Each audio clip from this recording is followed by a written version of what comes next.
Hi friends, welcome back to my channel. ఈ స్టోరీకి writer SNMR Sridhar గారండి. శ్రీధర్ గారి అన్ని స్టోరీస్ కి కాపీ రైట్స్ వర్తిస్తాయి.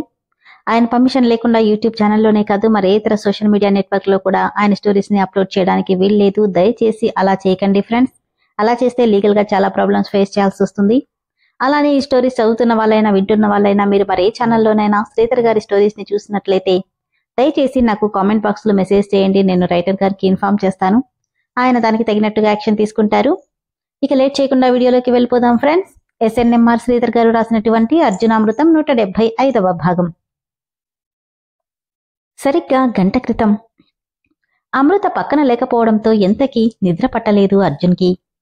తన దగ్గరికి వెళ్తే యశోదమ్మ ఎక్కడ రచ్చ చేస్తుందోనని భయపడి ఓ గంట క్రితమే ఎవ్వరూ చూడకుండా సైలెంట్గా బయటికి వెళ్లి రాత్రిపూట అసలే అందంగా తన ఊరు ఇంకా అందంగా కనిపిస్తుంటే ఆనందాన్ని తనివి తీరా ఆస్వాదించి 2 దమ్ములు పీకి ఇంటికి వచ్చాడు అర్జున్.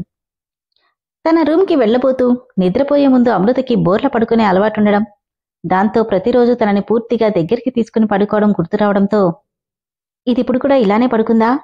అసలే నెలలు నిండిపోయాయి. ఈ టైంలో ఇలా పడుకుంటే ఇద్దరికీ ప్రాబ్లం అవుతుంది అనుకుని అమృత దగ్గరికి నడిచాడు. డోర్ ఓపెన్ చేసే ఉండడంతో ఇదేంటి డోర్ ఓపెన్ చేసే ఉంది అనుకుంటూ లోపలికి అడుగుపెట్టిన అర్జున్కి అప్పుడే జేబులో దాచుకున్న పదునైన కత్తి తీసి ఒక్క వేటుతో అమృతను వేసేయాలనే ఉద్దేశంతో గట్టిగా తన కడుపులోకి దింపాడు సైదులు. క్షణంలో రియాక్ట్ అయిన అర్జున్ ఆ కత్తి మధ్యలో ఉండగానే సైదులు చేతిని గట్టిగా పట్టుకున్నాడు. అర్జున్ని చూసిన సైదులు క్షణం పాటు షాక్ అయినా ఎలాగైనా అమృతని చంపాలన్న కసితో బలంగా ఆ కత్తిని తన కడుపులో దింపుతుంటే ఒక చేత్తో బలమంతా ఉపయోగించి పట్టుకున్న అర్జున్ మరో చేత్తో సైదుల మొహానికున్న క్యాప్ తీసేయబోయాడు. తన ఫేస్ కనిపించకుండా అతి కష్టంగా కవర్ చేసుకుంటూ అమృతని చంపబోయాడు సైదులు. అమృత వైపు చూసి అర్జున్కి పూర్తిగా టాబ్లెట్ల ఎఫెక్ట్కి ఆదమర్చి నిద్రపోతుంది. ఎలాగైనా వాడెవడో చూడాలని తన ఫేస్కున్న క్యాప్ తీయబోతుంటే ఇక అమృతని చంపడం కష్టమని అర్థమై ఒక్కసారిగా అర్జున్ని వెనక్కి తోసేయడంతో చిన్నగా కేకేసి ఒక స్టూల్ మీద పెట్టిన నీళ్ల చెంబుని తగులుకోవడంతో అది కాస్త కింద పడి పెళ్ళుమని శబ్దం చేస్తుంటే టాబ్లెట్స్ ఎఫెక్ట్కి డీప్ స్లీప్లో ఉన్న అమృత బావా పిల్లొచ్చినట్టుంది చూడు అంటూనే మరో సైడ్కి తిరిగి పడుకుంటే వెంటనే సర్దుకుని సైదుల కోసం బయటికి పరిగెట్టాడు అర్జున్. అప్పటికే అలర్ట్ అయిన సైదులు ఆ చుట్టుపక్కల ఎక్కడా లేకుండా తప్పించుకుని వెళ్ళిపోయాడు. ఇంట్లోనే కాకుండా బయట కూడా వెళ్లి మొత్తం వెతికినా ఎక్కడా సైదులు ఆచూకీ కనిపించకపోవడంతో అమృతకి ఏమైందోనన్న కంగారులో పరుగున తన దగ్గరికి వచ్చి చూడగానే ఇదంతా ఏమీ తెలియని అమృత ప్రశాంతంగా నిద్రపోతుండడం చూసి ఛ ఏంటిదంతా, అసలెవడివాడు, అమృతనెందుకు చంపాలనుకున్నాడు అని ఎంత ఆలోచించినా తనకేమీ అంతుబట్టలేదు. దాంతో అసహనంగా ఫీల్ అవుతూ అమృత పక్కనే కూర్చుని తన తల మీద నిమురుతుంటే అర్జున్ చేతి స్పర్శకి అంత నిద్దట్లోనూ నెమ్మదిగా కళ్ళు తెరిచిన అమృత బావా అని నవ్వుతుంటే కరెక్ట్ టైంకి నేను రాకపోతే ఏం జరిగేదో అర్థమై కళ్ళుగా సన్నగా వర్షించాయి అర్జున్కి. తనకేం కాలేదన్న సంతోషంతో తన నుదుటి మీద ముద్దు పెట్టి తన పక్కన చోటు చేసుకుని పడుకోగానే అలవాటుగా తన మీదకి చేరిపోయింది అమృత. తను కళ్ళు మూస్తే ఏమవుతుందోనన్న భయంతో అసలు వాడెవడు, తన చుట్టూ ఏం జరుగుతుందో అర్థం కాక ఆ రాత్రంతా ఆలోచనలతోనే గడిపేశాడు అర్జున్. తెల్లవారుజామున లేచిన యశోదమ్మకి ఒకరి కౌగిట్లో ఒకరు ఒదిగిపోయి ఆదమరిచి నిద్రపోతున్న అర్జునామృతలను చూడగానే నవ్వుకుని పిచ్చి సన్నాసి పెళ్ళాన్ని చూడకుండా ఒక్కరోజు కూడా ఉండలేకపోతున్నాడు, దానికి కాన్పయ్యాక 5 నెలలు ఎలా ఉంటాడో ఏంటో అనుకుని వాళ్ళిద్దరినీ సంతోషంగా మెడికల్ విరిచి అక్కడి నుండి వెళ్ళిపోతే ఆవిడ వెళ్లిన 1 గంట కానీ మెలకువ రాదు అమృతకి.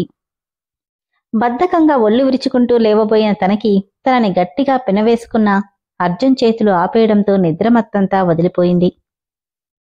బావేంటి ఇక్కడున్నాడు, అసలిక్కడికి ఎప్పుడొచ్చాడు అనుకుంటూనే అర్జున్ తల నిమురుతూ బావా బావా అని నెమ్మదిగా చెంపమీద తట్టి పిలవగానే కాసేపటి క్రితమే పడుకున్న అర్జున్ అమృత గొంతుకి ఉలిక్కిపడి లేచి అమృతని చూడగానే రాత్రి జరిగిందంతా గుర్తురావడంతో ఫాస్ట్గా పైకి లేచి తనని గట్టిగా హక్ చేసుకుని కాసేపు అలానే ఉండిపోయాడు.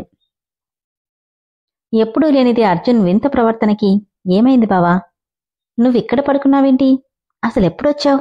అని అమృత అడుగుతుంటే తనని ఎవరో చంపబోయారని తెలిస్తే భయపడుతుందని. ఏం లేదే, నీకు తెలుసుగా, నువ్వు పక్కన లేకపోతే నాకు నిద్ర రాదు. అందుకే రాత్రి వచ్చాను. మరి డోర్ ఎలా తీసావు? అదేమైనా పెద్ద లాక్ అనుకున్నావా? కష్టం అవ్వకుండా ఓ కర్ర ముక్కతో ఇలా పైకి లేపామంటే తెరుచుకుంటుంది. కాసేపుండి వెళ్దామనుకున్నా, ఎందుకో మనసొప్పలేదు బంగారం. అందుకే ఇక్కడే పడుకుండిపోయాను. ఆ ముసల్దానికి నేను చెప్తాను కానీ రేపటి నుండి నువ్విక్కడొద్దు. నేనెక్కడుంటే అక్కడే ఉండాలి.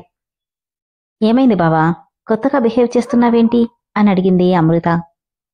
ఏం లేదే, నీకు డెలివరీ టైం దగ్గర పడుతుంది కదా, ఎందుకో కొంచెం డిస్టర్బెన్స్గా ఉంటుంది. నవ్వుతూ, నువ్వుండగా నాకేమవుతుంది బావా, నే వెళ్ళి నీకు వేడివేడిగా టీ తీసుకొస్తాను అని లేస్తుంటే తనని ఒక్క క్షణం విడిచిపెట్టినా ఏం జరుగుతుందో అనిపిస్తుంటే, నేను కూడా వస్తున్నాను పద అంటూనే నెమ్మదిగా తనని నడిపించుకుంటూ తీసుకెళ్లాడు అర్జున్. అమృత కిచెన్లో టీ చేస్తుంటే తనకెదురుగా అటూ ఇటూ తిరుగుతూ, అసలెవడు వాడు? అమృతని ఎందుకు చంపాలనుకున్నాడు? అమృతని చూస్తూ, ఏ కారణం లేకుండా దీన్ని చంపాల్సిన అవసరం ఎవరికుంది? నా చుట్టూ ఏదో జరుగుతుంది, అదేంటో వీలైనంత తొందరగా తెలుసుకోవాలి అని గట్టిగా అనుకున్నాడు అర్జున్.